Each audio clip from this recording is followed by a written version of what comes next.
Saratoga Springs, Utah Mayor Mia Love has been elevated to rock star status in the GOP after her standout speech at the party's national convention back in August.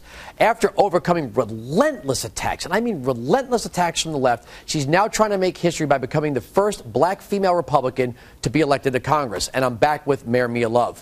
One question, I'm loath to ask you about some of these attacks from the left. But before I get to that, because I kind of have to, I want to ask you about being accused of raising taxes. Now, this is something funny.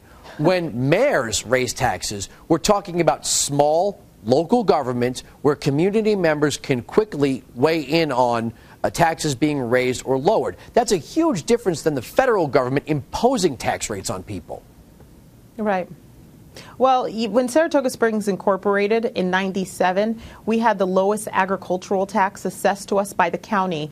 We never set a municipal tax rate. We grew from 1,000 to 17,000 in less than 10 years. And when Washington caused the housing market to crash, we were left with a huge shortfall. And so what we did was we cut spending. And when we set a residential tax for the first time, we made sure that it pays for nothing but public safety. Remember those three questions. Is it affordable? Is it sustainable? Is it my job?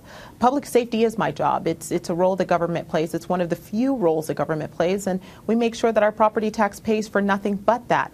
What's funny is that I'm being accused of making sure we provide for public safety at a local level, where my opponent is trying to preserve spending at a federal level, accusing me of providing it at a local level and trying to do it at a federal level.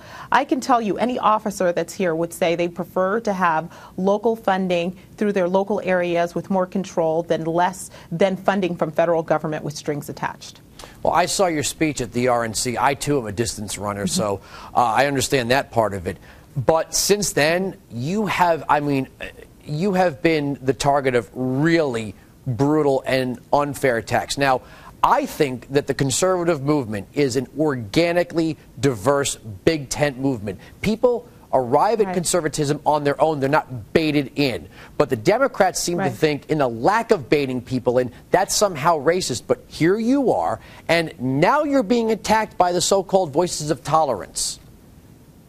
Yes. Well, I'm not paying attention to those attacks. The thing that I am paying attention to is the $2 million of the attack ads from outside coming in, all of it completely false, and trying to change the minds of the people here in the state of Utah, or try to alter what their opinion is going to be. And we've taken a stance, and we've said we're not going to allow this to happen. We've asked everybody to go to the website to donate so that we can make sure that we're answering these. Loveforutah.com. Make sure that they go in and say we're not going to let the liberal left buy the seat. And I think that that's been effective. And the more that we do that, the more we can stay on TV. We certainly can't let up. We've got to make sure we make a stance and we say we're not going to let them buy the seat.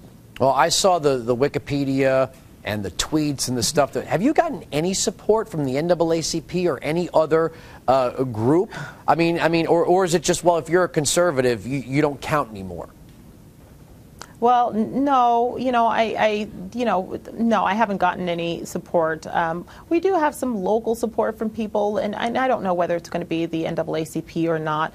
The only support I'm really seeking are people of the 4th District, no matter who they belong to or what their affiliation is. This is about our spending issue. This is about leadership, which we haven't received. This is about making sure that Utah's voice is heard, and we lead and we bring people to come along with us.